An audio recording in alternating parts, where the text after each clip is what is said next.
ಆಕಾಶವಾಣಿ ಪ್ರದೇಶ ಸಮಾಚಾರ ಓದುತ್ತಿರುವವರು ವಿವೇಕಾದಿತ್ಯ ಕನಿಯಾಲ. ಭಾರತದ ಪ್ರಗತಿಯಲ್ಲಿ ಕರ್ನಾಟಕ ನೂತನ ಮೈಲುಗಲ್ಲನ್ನು ಸಾಧಿಸಿದೆ. ವಿಶ್ವ ಬ್ಯಾಂಕ್ನ ಮೇಲ್ ಮಧ್ಯಮ ವರ್ಗದ ತಲಾ ಆದಾಯದ ಮಿತಿಯನ್ನು ಮೀರಿ ಕರ್ನಾಟಕದ ತಲಾ ಆದಾಯ 5,31,000 ರೂಪಾಯಿ ದಾಟಿರುವುದು ಅಭಿವೃದ್ಧಿಯ ಪಯಣದಲ್ಲಿ ಮಹತ್ವದ ಹೆಜ್ಜೆಯಾಗಿದೆ ಎಂದು ಉಪಮುಖ್ಯಮಂತ್ರಿ ಹಾಗೂ ಕಂದಾಯ ಖಾತೆ ಸಚಿವ ಡಾಕ್ಟರ್ ಜಿ. ಪರಮೇಶ್ವರ್ ಎಕ್ಸ್ ಮಾಧ್ಯಮದಲ್ಲಿ ತಿಳಿಸಿದ್ದಾರೆ. ಬೆಂಗಳೂರಿನಲ್ಲಿ ತಂತ್ರಜ್ಞಾನ, ಸ್ಟಾರ್ಟ್ಅಪ್ಗಳು ಮತ್ತು ಐಟಿ ಸೇವೆಗಳು ಭಾರತದ ಭವಿಷ್ಯದ ಆರ್ಥಿಕತೆಯನ್ನು ಮುನ್ನಡೆಸುತ್ತಿವೆ. ಗ್ಯಾರಂಟಿ ಯೋಜನೆಗಳು ಕುಟುಂಬದ ಆದಾಯ ಹಾಗೂ ಕೊಳ್ಳುವ ಶಕ್ತಿಯನ್ನು ಹೆಚ್ಚಿಸಿದೆ. ಖರ್ಚನ್ನು ಕಳೆದು ರಾಜ್ಯದೊಳಗೆ ಉತ್ಪತ್ತಿಯಾಗುವ ಸೇವೆಗಳ ಒಟ್ಟು ಮೌಲ್ಯ 68% ಹೆಚ್ಚಿದೆ ಎಂದಿದ್ದಾರೆ. ಬ್ಯಾಂಕಿಂಗ್ ಪರೀಕ್ಷೆಗಳನ್ನು ಕನ್ನಡ ಸೇರಿದಂತೆ 22 ಭಾಷೆಗಳಲ್ಲಿ ನಡೆಸುವಂತೆ ಕೇಂದ್ರ ಸರ್ಕಾರಕ್ಕೆ ಮನವಿ ಮಾಡಿದ್ದಾಗಿ ಕನ್ನಡ ಅಭಿವೃದ್ಧಿ ಪ್ರಾಧಿಕಾರದ ಅಧ್ಯಕ್ಷ ಡಾಕ್ಟರ್ ಪುರುಷೋತ್ತಮ ಬಿಳಿಮಲೆ ತಿಳಿಸಿದ್ದಾರೆ.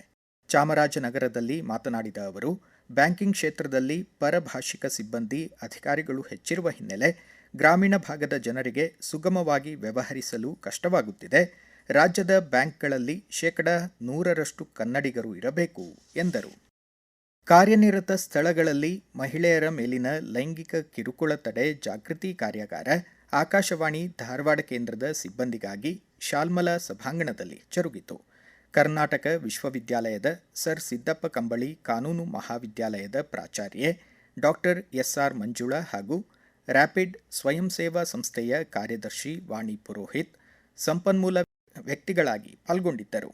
ತಾಂತ್ರಿಕ ವಿಭಾಗದ ಉಪಮಹಾನಿರ್ದೇಶಕ ಅರುಣ್ ಪ್ರಭಾಕರ್, ಕಾರ್ಯಕ್ರಮ ಮುಖ್ಯಸ್ಥರಾದ ಮಂಜುಳಾ ಪುರಾಣಿಕ್ ಹಾಗೂ ವಿವಿಧ ವಿಭಾಗಗಳ ಸಿಬ್ಬಂದಿ ಲಿಂಗ ಸಂವೇದನೆ, ಲಿಂಗ ಸೂಕ್ಷ್ಮತೆ ಹಾಗೂ ಕಾರ್ಯನಿರತ ಸ್ಥಳಗಳಲ್ಲಿ ಮಹಿಳೆಯರೊಂದಿಗೆ ಘನತೆಯ ನಡಾವಳಿ ಕುರಿತ ಸಂವಾದದಲ್ಲಿ ಪಾಲ್ಗೊಂಡರು.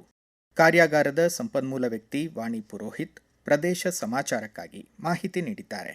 ಕಾರ್ಯನಿರತ ಮಹಿಳೆಯರ ಮೇಲೆ ಲೈಂಗಿಕ ದೌರ್ಜನ್ಯ ಮುಖ್ಯವಾಗಿ ಹೇಳಬೇಕಂದ್ರೆ ಈ ವಿಷಯದಲ್ಲಿ ನಾವು ಬಹಳಷ್ಟು ಒತ್ತಡದಲ್ಲಿ ಬೀಳ್ತೀವಿ ಯಾವಾಗ ನಮಗೆ ಈ ಅನುಭವ ಆಗುತ್ತೆ. ಹಾಗಾಗಿ ನಾನೆಲ್ಲ ಸಿಬ್ಬಂದಿಗಳಿಗೆ ಕೇಳಿಕೊಳ್ಳೋದಿಷ್ಟೇ, ನಿಮಗೆ ಇಲ್ಲೇ ಈ ಒಂದು ಪರಿಸ್ಥಿತಿ ಬರೋದ್ಲು ತಕ್ಷಣ ನೀವು ಇದನ್ನ ಸಂಬಂಧಪಟ್ಟವರ ಗಮನಕ್ಕೆ ತರಬೇಕು. ಬಹಳ ಕಾಲ ನೀವು ಇದನ್ನ ಅನುಭವಿಸಿದಷ್ಟು ನಿಮಗೆ ತೊಂದರೆ ತಪ್ಪುವುದಿಲ್ಲ. ಅದನ್ನ ಧೈರ್ಯವಾಗಿ ನೀವು ಎದುರಿಸಬೇಕು. ಆಮೇಲೆ ಯಾರೇ ಮಹಿಳೆ ಈ ರೀತಿ ದೌರ್ಜನ್ಯಕ್ಕೊಳಗಾದಾಗ ಅವಳ ಸಹಪಾಠಿಗಳು, ಅವಳ ಮನೆಯವರು ಸಹಾಯಕ್ಕೆ ನಿಲ್ಲಬೇಕು. ಪ್ರತಿಯೊಂದು ಸಂಸ್ಥೆಯಲ್ಲೂ ICC ಕಮಿಟಿ ಮಾಡಲೇಬೇಕು. ಮತ್ತೆ ಇದು ಶಿಕ್ಷಾರ್ಹವಾಗುವಂತ ಒಂದು ಕಾನೂನಿನ ಆಕ್ಟ್ ಬಂದಿರೋದ್ರಿಂದ ಇದನ್ನು ತುಂಬಾ ಗಂಭೀರವಾಗಿ ತೆಗೆದುಕೊಂಡು ಕೆಲಸ ಮಾಡಿ ಎಂದು ನನ್ನ ಅನಿಸಿಕೆ. ಭಾರತ ಸ್ಕೌಟ್ಸ್ ಮತ್ತು ಗೈಡ್ಸ್ ಕರ್ನಾಟಕ ರಾಜ್ಯ ಕೇಂದ್ರ ಕಾರ್ಯಾಲಯ cups, bulbuls, scouts, guides, rovers ಮತ್ತು ರೇಂಜರ್ಸ್ ತಂಡಗಳಿಗೆ ಪ್ರತಿಷ್ಠಿತ ಚತುರ್ಥ ಚರಣ್, ಹೀರಕ್ ಪಂಖ್ ಹಾಗೂ ರಾಜ್ಯ ಪ್ರಶಸ್ತಿ ಪ್ರದಾನ ಸಮಾರಂಭವನ್ನು ಇಂದು ಸಂಜೆ 4 ಗಂಟೆಗೆ ಬೆಂಗಳೂರಿನ ಲೋಕಭವನದ ಗಾಜಿನ ಮನೆಯಲ್ಲಿ ಆಯೋಜಿಸಿದೆ. ಗದಗ ಜಿಲ್ಲೆಯಲ್ಲಿ 22.3% ವಾಡಿಕೆಗಿಂತ ಕಡಿಮೆ ಮಳೆಯಾಗಿದ್ದು, ಬಿತ್ತನೆಯಾದ ಹೆಸರು, ಮುಸುಕಿನ ಜೋಳ, ಹತ್ತಿ, ಸೂರ್ಯಕಾಂತಿ ಹಾಗೂ ನೆಲಗಡಲೆ ಬೆಳೆಗಳು ತೇವಾಂಶದ ಕೊರತೆಯಿಂದಾಗಿ ಸಂಪೂರ್ಣ ಕುಂಠಿತಗೊಂಡಿವೆ ಎಂದು ಕೃಷಿ ಇಲಾಖೆ ಜಂಟಿ ನಿರ್ದೇಶಕಿ ಚೇತನಾ ಪಾಟೀಲ್ ತಿಳಿಸಿದ್ದಾರೆ. ಕೇಂದ್ರದ ಮಹತ್ವಾಕಾಂಕ್ಷಿ ಪ್ರಧಾನಮಂತ್ರಿ ಮಾತೃವಂದನಾ ಯೋಜನೆಯ ಸಮರ್ಪಕ ಅನುಷ್ಠಾನಕ್ಕಾಗಿ ಕಲಬುರಗಿ ಜಿಲ್ಲೆಯ ಅಧಿಕಾರಿಗಳಿಗೆ ತರಬೇತಿ ಕಾರ್ಯಾಗಾರ ಜರುಗಿತು. ಮಹಿಳಾ ಮತ್ತು ಮಕ್ಕಳ ಅಭಿವೃದ್ಧಿ ಇಲಾಖೆ ಉಪನಿರ್ದೇಶಕ ರಾಜ್ಕುಮಾರ್ ಕಾರ್ಯಾಗಾರಕ್ಕೆ ಚಾಲನೆ ನೀಡಿದರು. ಮಂಗಳೂರು ಮಹಾನಗರ ಪಾಲಿಕೆ ವ್ಯಾಪ್ತಿಯಲ್ಲಿ ಕಾಮಾಲೆ ಹಾಗೂ ಡೆಂಘಿ ಜ್ವರ ಕಾಯಿಲೆ ಕಂಡುಬಂದಿದೆ. ದಕ್ಷಿಣ ಕನ್ನಡ ಜಿಲ್ಲಾ ಆರೋಗ್ಯಾಧಿಕಾರಿ ಡಾಕ್ಟರ್ ಎಚ್.ಆರ್. ತಿಮ್ಮಯ್ಯ ಅಗತ್ಯ ಮುನ್ನೆಚ್ಚರಿಕೆ ಕೈಗೊಳ್ಳುವಂತೆ ಮನವಿ ಮಾಡಿದ್ದಾರೆ.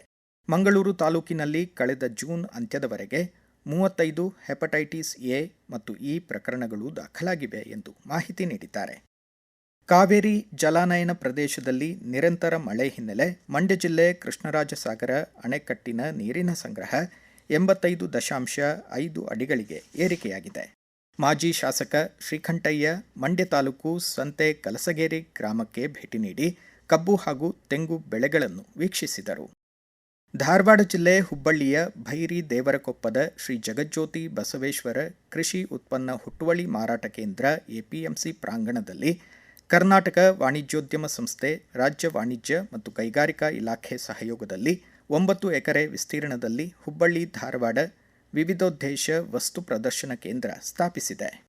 ಇಲ್ಲಿಗೆ ಪ್ರದೇಶ ಸಮಾಚಾರ ಮುಕ್ತಾಯವಾಯಿತು. ನಮ್ಮ ಮುಂದಿನ ರಾಷ್ಟ್ರೀಯ ವಾರ್ತಾ ಪ್ರಸಾರ ಮಧ್ಯಾಹ್ನ 1:10 ನಿಮಿಷಕ್ಕೆ.